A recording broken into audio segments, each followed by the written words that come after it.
Está escrito assim: e disse-lhe Jesus: hoje veio a salvação a esta casa, pois também este é filho de Abraão, porque o Filho do Homem veio buscar e salvar o que se havia perdido. Amém? Curva sua cabeça, feche os olhos, por favor. Pai Santo, nós te louvamos, ó Deus, nós te exaltamos, porque o Senhor é bom, porque o Senhor é grande, porque o Senhor é todo poderoso, e o Senhor é o único digno de receber o nosso louvor, a nossa adoração. Nós te agradecemos, Pai, porque por mais uma vez o Senhor nos deu a oportunidade de estarmos aqui na tua casa, reunidos em teu nome agora, Senhor, para ouvir a tua santa e poderosa palavra, que a nossa fé seja edificada através dela, que haja, meu Deus, força aos que estão fracos, que os perdidos encontrem em Cristo Jesus a salvação dos seus pecados. E Deus, que esta palavra venha restaurar aqueles que estão enfermos, seja físicos ou espiritualmente, meu Deus, e que o Senhor cumpra os teus propósitos através desta palavra, Pai, em nome de Jesus, que assim seja, amém, e graças a Deus. Senta um minutinho aí, por favor. Jesus, ele estava de passagem por Jericó, ele ia em direção à aldeia de Betânia, estava cercado de uma grande quantidade de pessoas, e entre elas haviam os curiosos, haviam aqueles que necessitavam de um milagre urgente, haviam também os religiosos que estavam infiltrados no meio daquela multidão, querendo surpreender Jesus em alguma palavra que dissesse. E então Jesus vai ter este encontro com este homem chamado Zaqueu. E Zaqueu quer dizer o justo, mas de justo Zaqueu não tinha nada.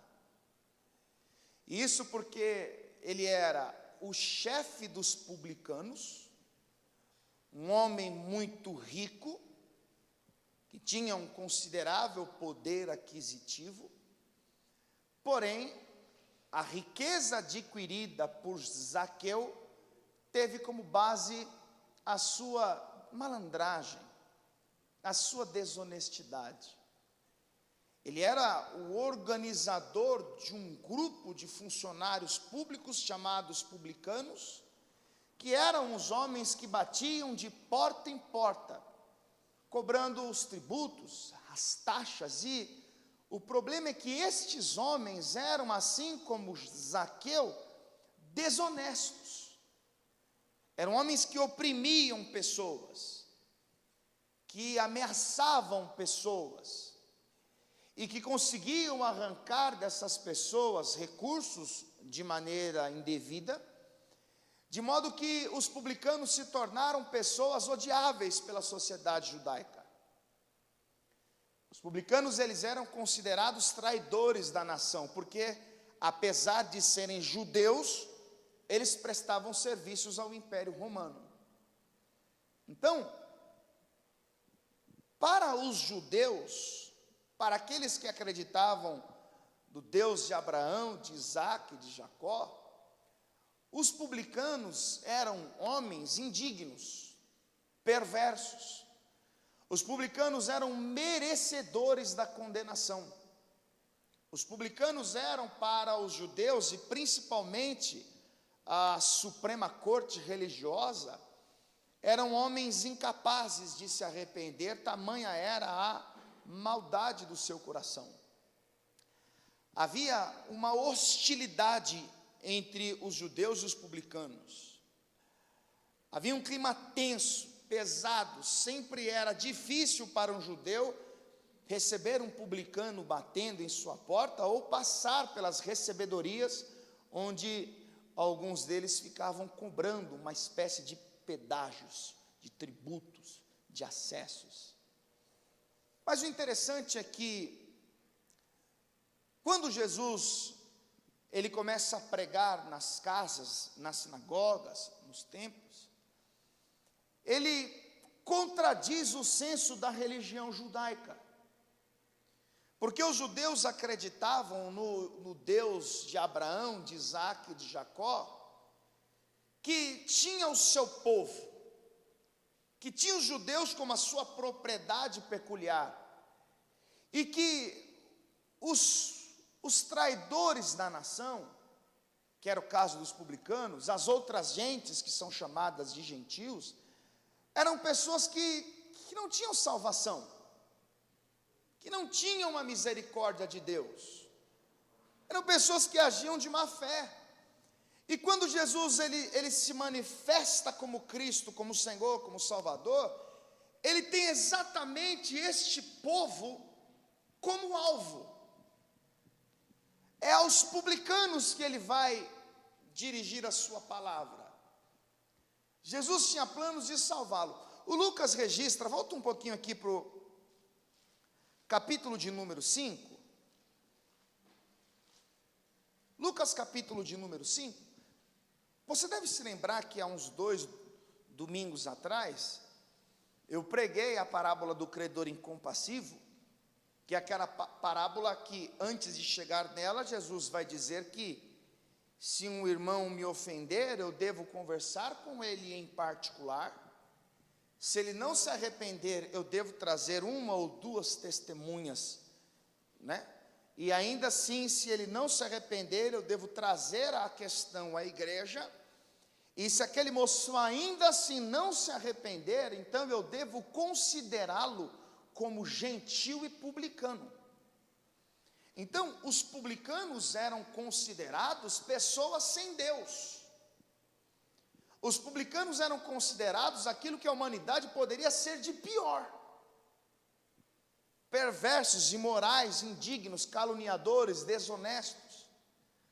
O Lucas, no capítulo 5, ele registra no versículo 27, que Jesus vai chamar um destes publicanos para ser o seu seguidor. Lucas capítulo 5, verso 27, está escrito assim: e depois disso saiu, e viu um publicano chamado Levi, assentado na recebedoria, e disse-lhe: segue-me. E ele, deixando tudo, levantou-se e o seguiu. Diga glória a Deus. Então Jesus, que era judeu, ele olha para um publicano, mas ele não tem aquele repúdio, ele não tem aquele preconceito, ele não olha para um publicano desejando tudo de pior, como os outros judeus faziam. Ao contrário, porque você deve entender que a religião muitas vezes afasta as pessoas de Deus. A religião muitas vezes coloca uma pessoa contra a outra. As pessoas não se falam porque têm religiões diferentes. Se você observar o texto de Lucas 9, lá pelo versículo 52, os judeus e os samaritanos, eles se vestiam de maneiras diferentes, porque cada um tinha sua crença, cada um buscava a Deus num lugar. Então, os judeus tinham por costume rejeitar, desprezar todo tipo de pessoa que pensava diferente aos seus costumes. E aí vem Jesus e contraria todos os costumes da religião judaica, porque ele vai exatamente naquele que era considerado a escória da sociedade. Ele vai chamar um publicano para ser o seu seguidor. Ele chega até Levi e diz assim: segue-me. E ele, deixando tudo, levantou-se e o seguiu. Verso 29. E fez-lhe Levi um grande banquete em sua casa, e havia ali uma multidão de publicanos e outros que estavam com eles à mesa.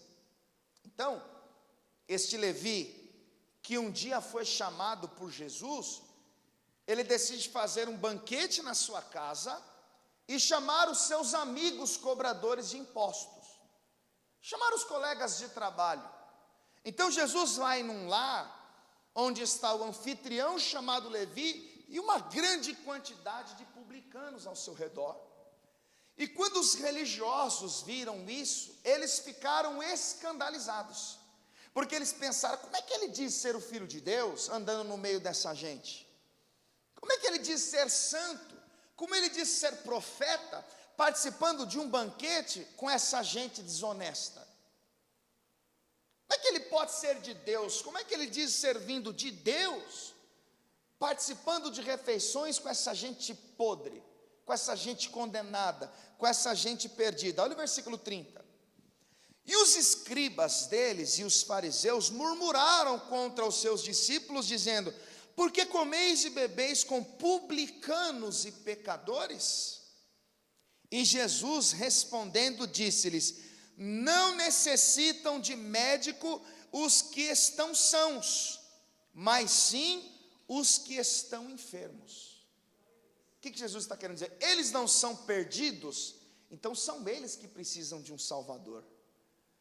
Eles não são condenados, então são eles que precisam ser absolvidos. Eles não são sujos, então eles precisam ser purificados. Às vezes a pessoa olha com um certo desprezo, às vezes a pessoa rejeita, e eu já vi muito isso, a pessoa ser rejeitada pelo seu aspecto físico, pela sua aparência, por usar uma vestimenta que o caracteriza como pessoa de rua. Às vezes a pessoa entra na igreja e ela é desprezada pelo seu mau cheiro. Às vezes a pessoa vem na casa de Deus, mas ela é uma pessoa que se prostitui, que é usuário de drogas, uma pessoa que tem uma vida totalmente deturpada. E muitas vezes fazemos pouco caso dessa gente, mas olha a lição que Jesus está querendo ensinar. Não necessitam de médicos os que estão sãos, saudáveis, mas sim os que estão enfermos. Olha o versículo 32. Eu não vim chamar os justos, mas sim os pecadores ao arrependimento. O que Jesus está querendo dizer? Eu vim exatamente para essas pessoas. Agora, por que Jesus está dizendo isso? Porque na religião judaica, e principalmente aos que eram da Suprema Corte, que pertenciam ao Sinédrio, ao colegiado máximo da religião judaica, eles não conseguiam enxergar a real necessidade da mudança de conduta. Eles se sentiam aprovados por Deus por serem descendentes de Abraão. E entenda, Jesus vai passar 3 anos e meio de ministério terreno, pregando para esses caras, mas eles não se convertiam. E aí que está o problema da religião. A religião muitas vezes nos deixa cego. A religião, ela nos dá o senso da aprovação, e nós enxergamos os defeitos de todos, mas nós não enxergamos os nossos. Nós pregamos um Jesus que liberta as pessoas, mas muitas vezes não saímos dos nossos cativeiros. Nós pregamos um Cristo que converte as pessoas, mas muitas vezes nós mesmos não somos convertidos. Então, Jesus procurava usar como modelo exatamente os publicanos e as meretrizes. Eu quero que você vá comigo para o Evangelho segundo Mateus capítulo 21. Evangelho segundo Mateus capítulo 21. Jesus vai contar a parábola dos 2 filhos, onde um pai precisa da ajuda de ambos. Olha que interessante, Mateus capítulo 21, versículo de número 28, está escrito assim: mas que vos parece? Um homem tinha 2 filhos, e dirigindo-se ao primeiro, disse: filho, vai trabalhar hoje na minha vinha? Ele, porém, respondendo, disse: não quero. Mas depois, arrependendo-se, foi. Então, o primeiro personagem da parábola, ele ele diz não para o pai. O pai diz: olha, eu preciso da sua ajuda para isso, vem trabalhar comigo. Não vou, não quero. Mas depois ele parou, pensou: puxa, meu pai, é uma boa oportunidade. Estar com o meu pai, ajudar o meu pai, fazer aquela que é a vontade do meu pai. Olha, pai, eu mudei de ideia, eu vou. E Jesus diz isso para mostrar que normalmente a nossa primeira reação à voz de Deus é assim. Porque a grande maioria das pessoas aqui presentes, algum dia já falou mal do caminho. Fui o primeiro. Aqui, eu quero ser crente nada? Ficar andando com Bíblia debaixo do braço para depois ficar fazendo maldade? Não é? Todos nós aqui um dia já criticamos pastor. Todos nós aqui um dia fomos convidados para ir na igreja, ouvir a palavra de Deus, e dissemos: sai fora, Deus me livre. Eu não é? Porque tínhamos um conceito formado: pastor é tudo ladrão, e eles vão fazer uma lavagem cerebral, vai tomar tudo que a gente tem. Mas depois nós paramos e pensamos, porque o chamado não é para servir o pastor, o chamado não é para servir a igreja, o chamado é para vir a Cristo. Então, assim como esse filho parou, pensou e mudou de ideia, aquele filho disse não, mas ele se arrependeu de ter dito não, e ele foi. Agora veja o que está escrito no versículo 30. E dirigindo-se ao segundo, falou-lhe de igual modo, e respondendo, ele disse: eu vou, Senhor, e não foi. Ou seja, o segundo filho, assim como o primeiro, foi chamado para fazer parte daquela obra, e de prontidão ele disse: eu vou, mas ele não foi. E estes são exatamente os religiosos que ouviam Jesus contar a parábola, porque eles são de fato descendentes de Abraão.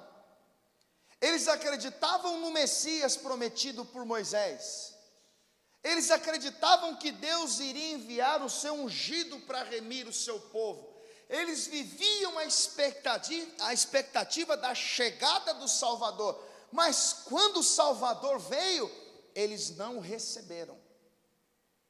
Ou seja, apesar de todo o conceito religioso que eles tinham, eles rejeitaram o Cristo.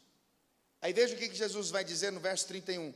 Qual dos dois fez a vontade do Pai? O que disse não e foi, ou o que disse que iria e não foi? Aí eles vão responder o seguinte: disseram-lhe eles: o primeiro.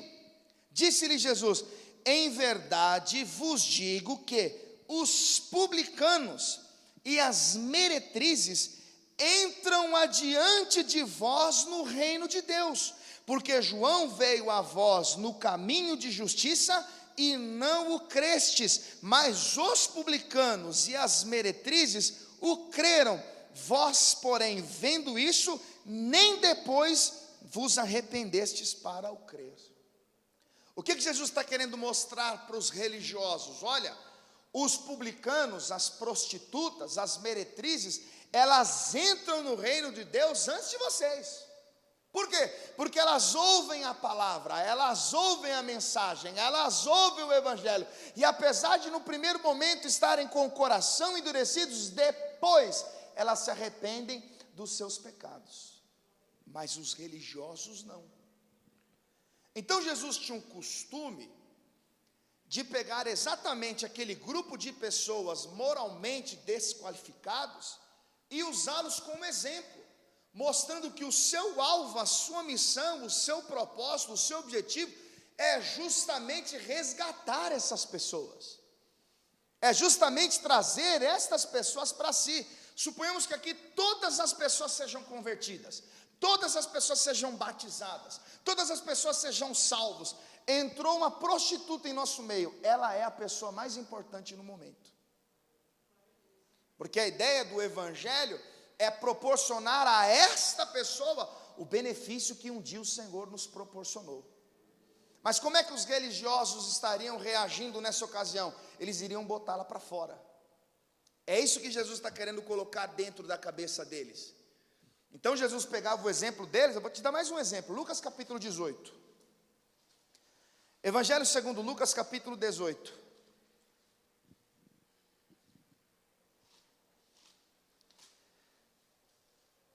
Jesus vai usar um exemplo com a ideia de confrontar a confiança que os religiosos tinham em suas próprias obras. Jesus, ele apresenta dois homens que oravam, que praticavam a fé. Se você observar no versículo 9, Lucas capítulo 18, no verso 9, está escrito assim: e disse também essa parábola a uns que confiavam em si mesmo. Então entenda, qual é o alvo de Jesus ao contar essa parábola? Aqueles que confiavam em si mesmos. Presta atenção nisso. Como assim confia em si mesmo? Eu sou bom, eu sou pregador, conheço a palavra, eu cito os versículos, sou dizimista, sou ofertante, sou amigo do pastor, tenho tanto tempo na igreja, então eu estou tranquilo.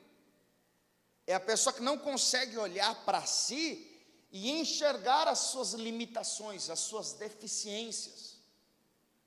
A pessoa, ela olha para si e ela se sente aprovada. Você lembra de Apocalipse capítulo 3, no verso 17, quando o Senhor repreende os laodicenses, ele diz assim: olha, como vocês dizem, rico sou e estou enriquecido, de nada tenho falta, mas vocês não sabem que vocês são os desgraçados, miseráveis, pobres, cegos e nus.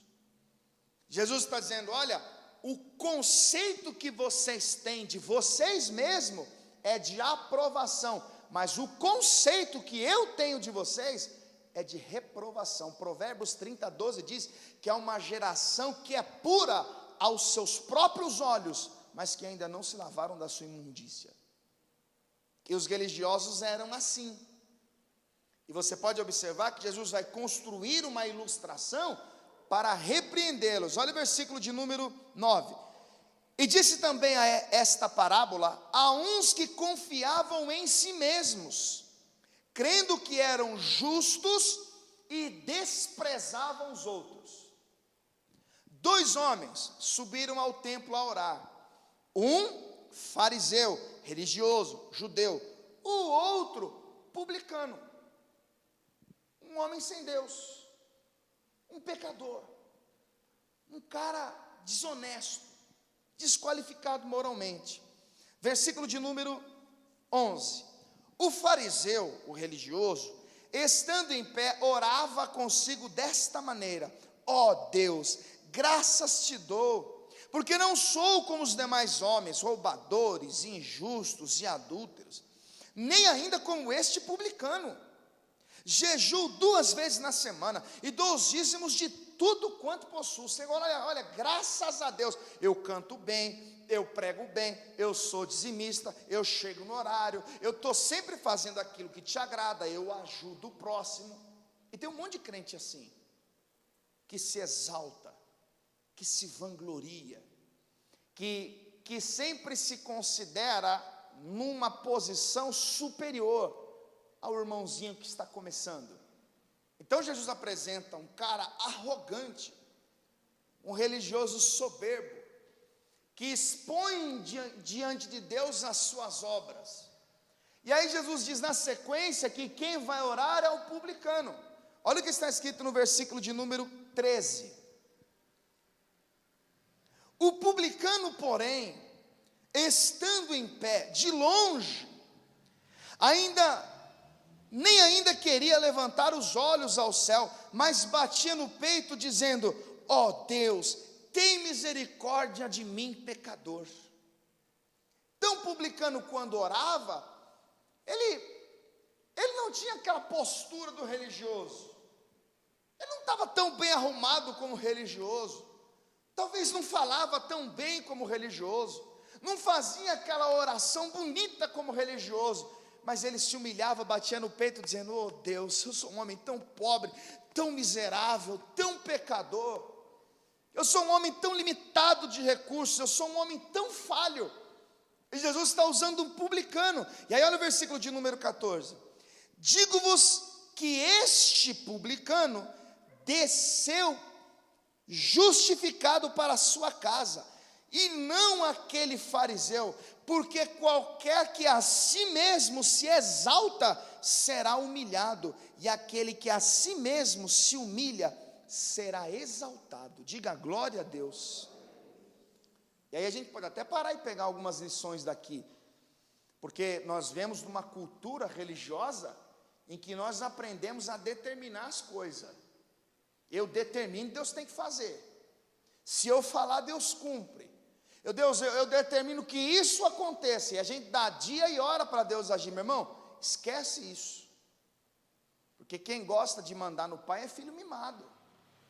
O que Deus quer é que o meu comportamento e o seu seja exatamente igual ao desse publicano, porque nós somos pecadores diante de Deus, somos totalmente encarecidos da sua graça e da sua misericórdia. Então, quando Jesus olhava para um publicano, para um samaritano, para as meretrizes, ele não olhava com um olhar de ódio, de julgamento. Ele não estava vestido com aquele conceito religioso judaico, não.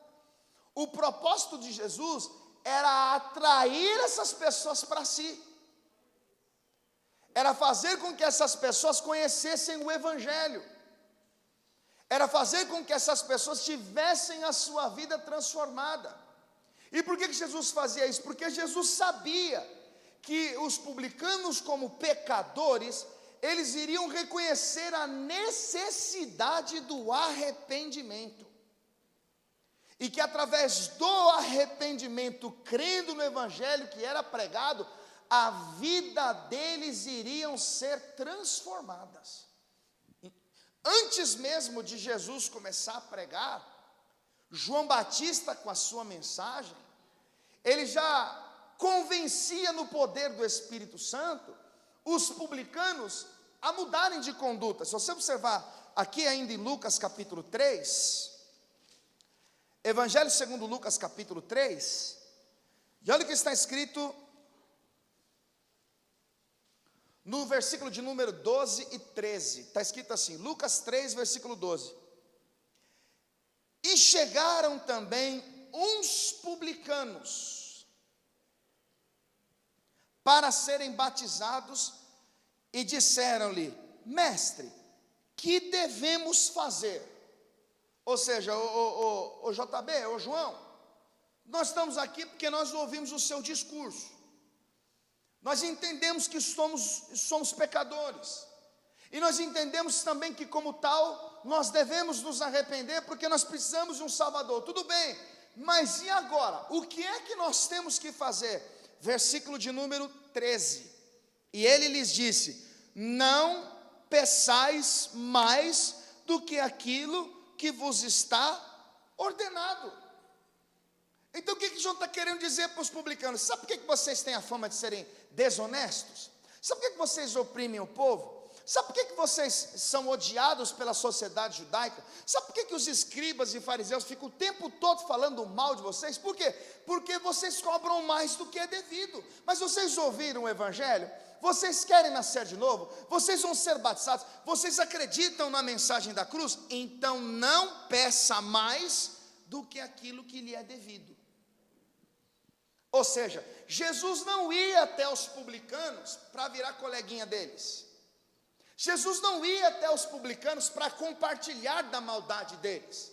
Jesus não ia até os publicanos para apoiá-los nos erros que eles cometiam. Mas por que Jesus ia até os publicanos? Para dar a eles uma vida nova, para confrontar as suas más obras, para fazer com que eles entendessem que cobrar mais do que lhe era devido era algo errado. Então entenda, haviam muitos dos publicanos que abandonavam o seu ofício ao terem este encontro com Jesus. Aquele Levi de Lucas capítulo 5 que nós lemos no início, ele vai deixar o seu trabalho, ele vai deixar de ser cobrador de impostos, e ele vai se tornar Mateus, o homem que inclusive escreveu o evangelho que leva o seu nome. E aí nós precisamos entender que quando Jesus nos chama, quando Jesus nos convida para ser o seu seguidor, quando o Espírito Santo trabalha na nossa vida a fim de nos tirar das trevas e nos traz para a sua maravilhosa luz, a evidência do encontro que nós tivemos com Cristo está na transformação do nosso caráter, na transformação da nossa vida. E é exatamente isso que vai acontecer com Zaqueu. Porque talvez, de tanto perder funcionários, talvez um dia o próprio Levi, sendo hipoteticamente amigo de Zaqueu, chegou para Zaqueu e disse: olha, está aqui meu crachá, está aqui meus números, está aqui as minhas contas, a partir de hoje não sou mais cobrador de impostos, eu estou indo embora. Mas peraí, onde você vai? Eu encontrei um homem que me chamou para ser o seu seguidor, e quando eu ouvi a palavra daquele homem, algo mexeu com o meu interior. Eu não quero mais saber desse trabalho, porque agora eu vou andar com Jesus. Imagine Zaqueu ouvindo o comentário das pessoas. Imagine Zaqueu ouvindo falar que paralíticos estavam andando, que cegos estavam enxergando, que os mudos cantavam, que mortos estavam sendo ressuscitados. Então Zaqueu teve vontade de ver aquele homem, de ver quem era Jesus. Vamos voltar lá para onde nós iniciamos, Lucas capítulo de número 19.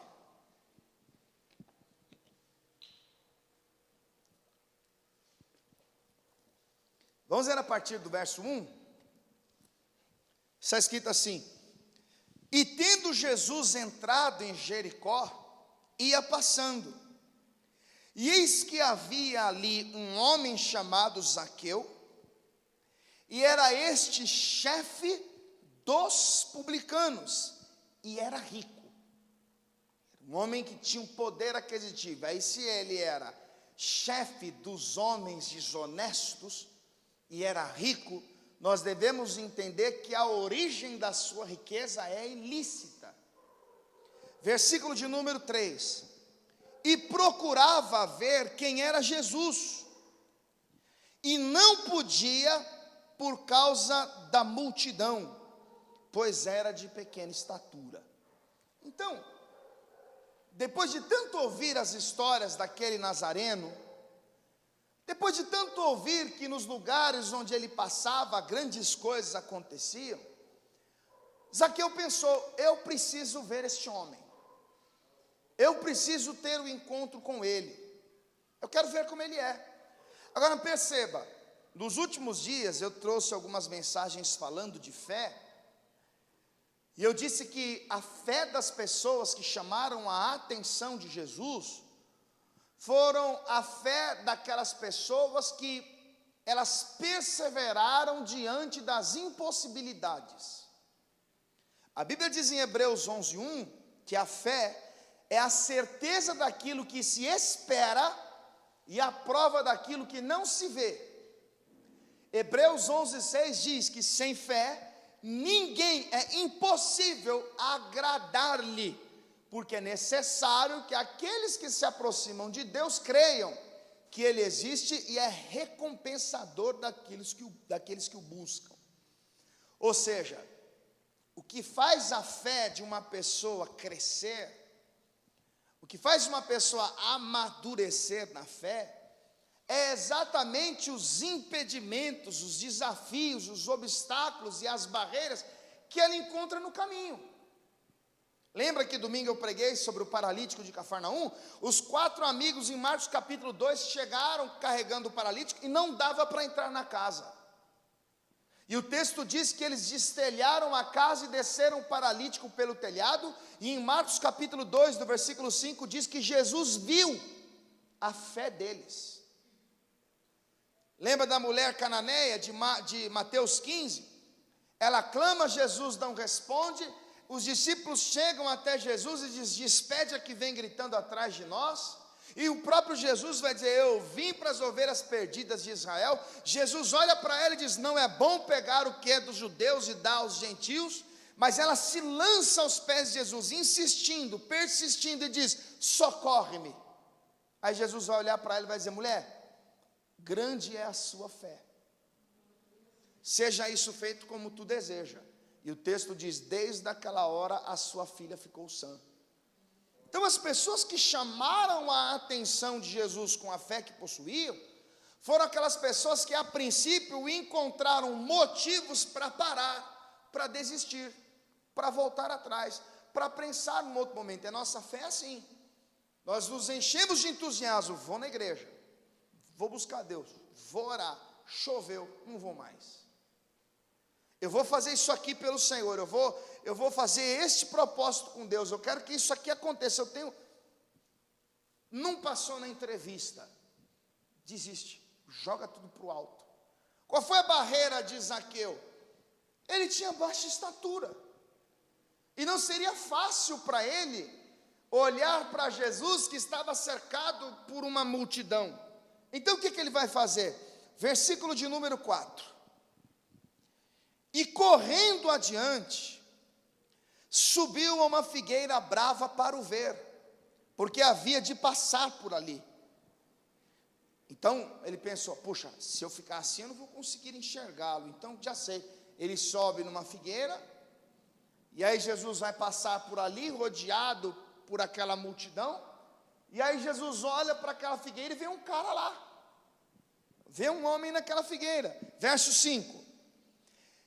E quando Jesus chegou àquele lugar, olhando para cima, viu-o e disse-lhe: Zaqueu, desce depressa, porque hoje me convém pousar na sua casa. Ó, você tem que parar nessa hora e pensar: quantas pessoas tinham ao redor de Jesus? Uma multidão. Quantas pessoas gostariam de levar Jesus para casa? Todo mundo. Mas Jesus viu para um homem de baixa estatura, que decidiu fazer alguma coisa que ninguém fez, e agora Jesus vai dizer: Zaqueu, desce daí depressa, porque tem coisas que Deus tem pressa para fazer. Zaqueu, desce depressa, rápido, porque hoje me convém entrar na tua casa. Hoje eu vou visitar o teu lar, Zaqueu. Zaqueu, com a fé, com a sua atitude, com a sua postura, com a sua persistência, ele conseguiu aquilo que ninguém da multidão até então conseguiu. O quê? Levar Jesus para dentro da sua casa. E quando Jesus vai até a casa de Zaqueu, eles vão conversar. O texto, ele não registra o que é que Jesus conversou com Zaqueu. O texto não mostra Jesus fazendo menção da lei. O texto não mostra Jesus repreendendo Zaqueu. Mas nós podemos imaginar, porque entenda, todos os publicanos que tiveram um encontro com Jesus e creram na sua mensagem, no seu chamado, tiveram a sua vida transformada. Deixa eu dizer uma coisa para você: todo mundo aqui deseja ter Jesus em casa, sim ou não? É óbvio. Agora a questão é, quando Jesus entra na casa de um pecador, ele não entra na casa de um pecador para concordar com as suas más obras. Ele não entra na casa de um pecador para apoiar aquilo que a pessoa faz. Quando Jesus entra na casa de Zaqueu, Jesus sabia que estava entrando na casa de um homem que enriqueceu de maneira ilícita. Então o que é que Jesus queria com Zaqueu? Jesus queria salvá-lo. Jesus queria confrontar as obras de Zaqueu. Jesus queria mostrar para ele que tudo aquilo que ele possuía não deveria ser dele por direito. Então você tem que imaginar Jesus olhando para a casa de Zaqueu e olhava para aquele lustre, numa linguagem mais atual para você entender, olhava para aquele lustre, aquela coisa bonita, luxuosa, Zaqueu, que coisa linda, muito bonito, parabéns.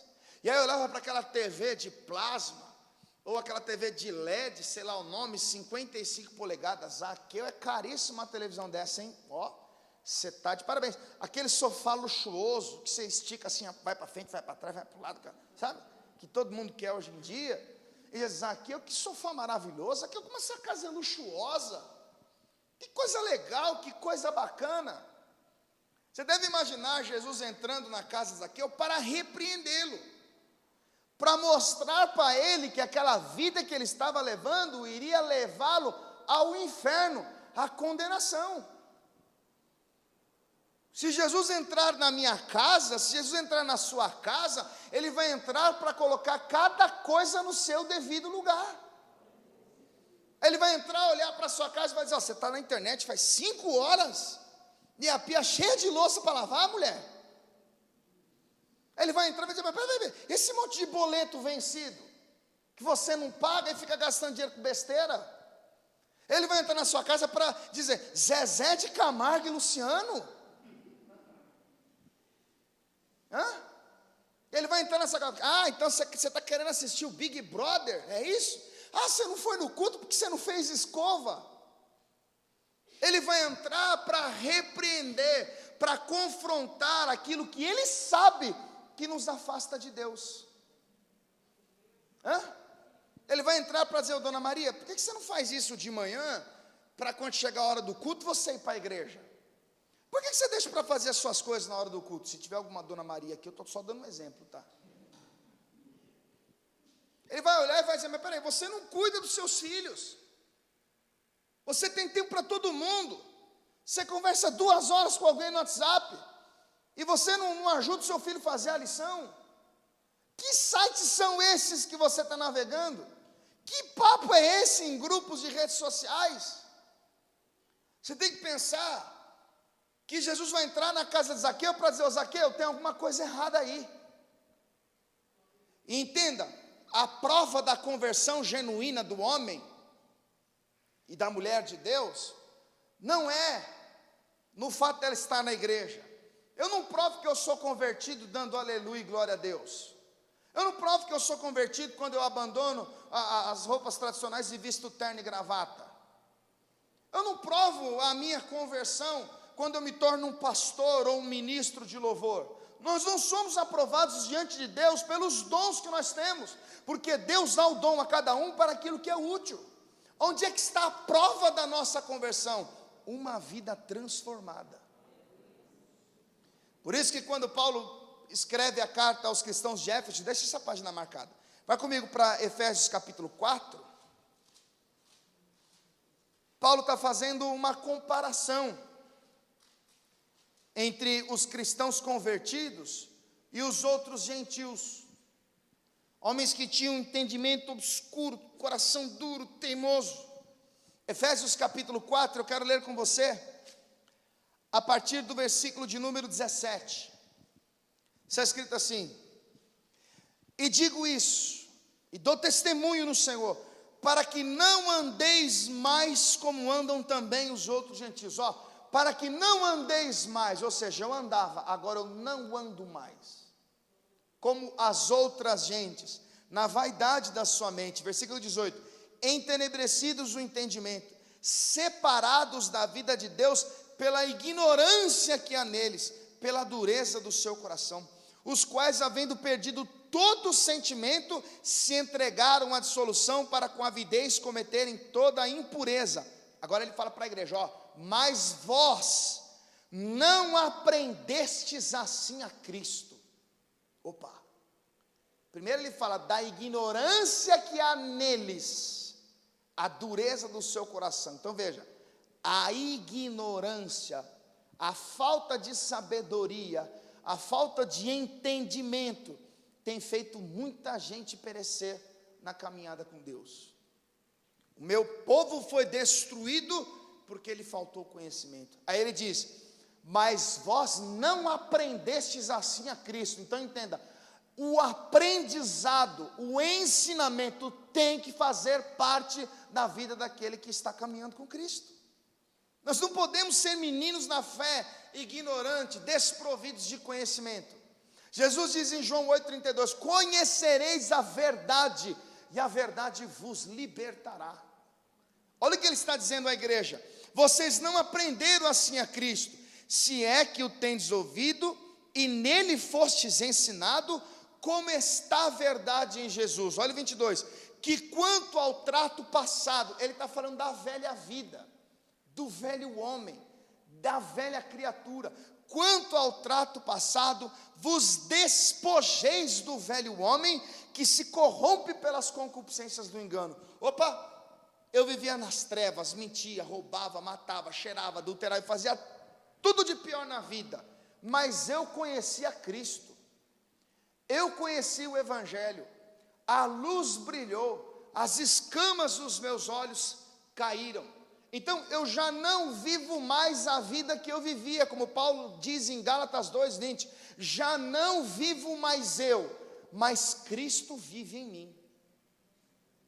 Então, quando eu recebi aquela semente incorruptível do Evangelho, eu acreditei naquela palavra, o meu nome foi escrito no livro da vida, eu fui regenerado, eu fui gerado de novo, eu nasci de novo, então minha vida agora é diferente.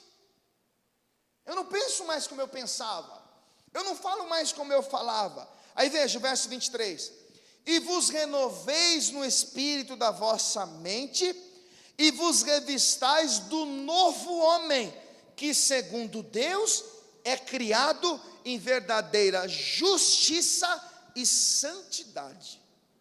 Opa, o novo homem que segundo Deus é criado em verdadeira justiça e santidade. Então antes, concupiscências do engano, antes, velho homem, antes, obra das trevas, mas eu fui criado em verdadeira justiça e santidade.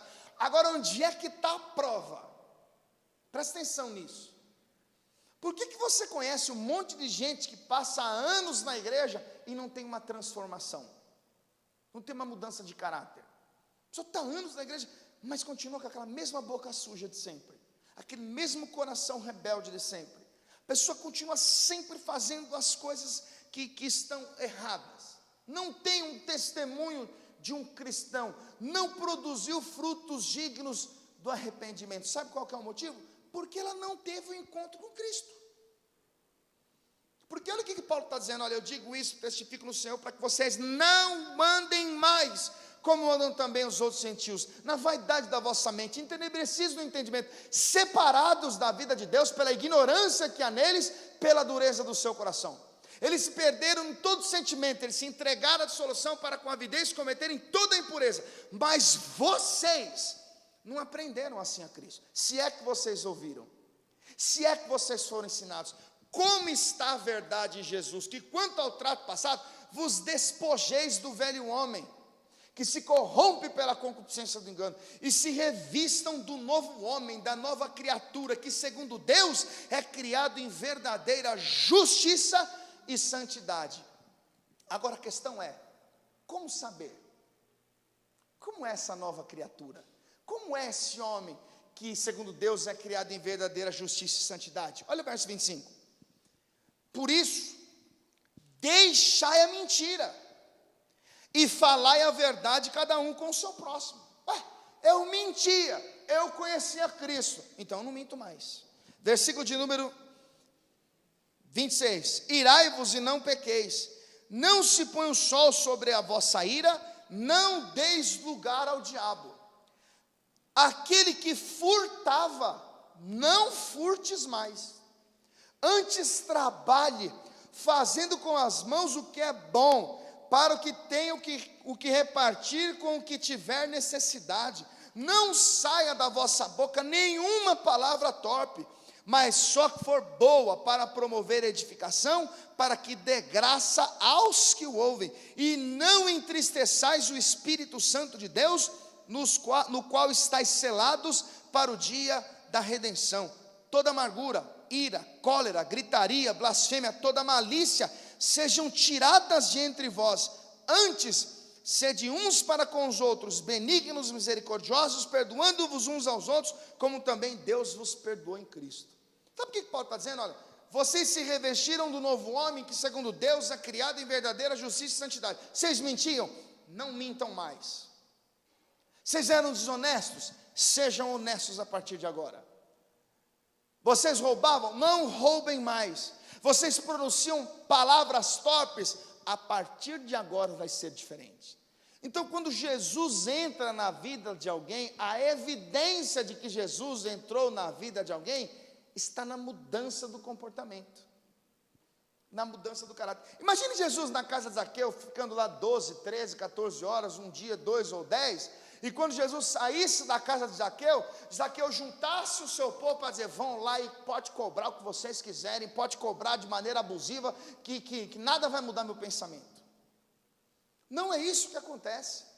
Quando Jesus entrou na casa de Zaqueu, volta lá para Lucas capítulo 19,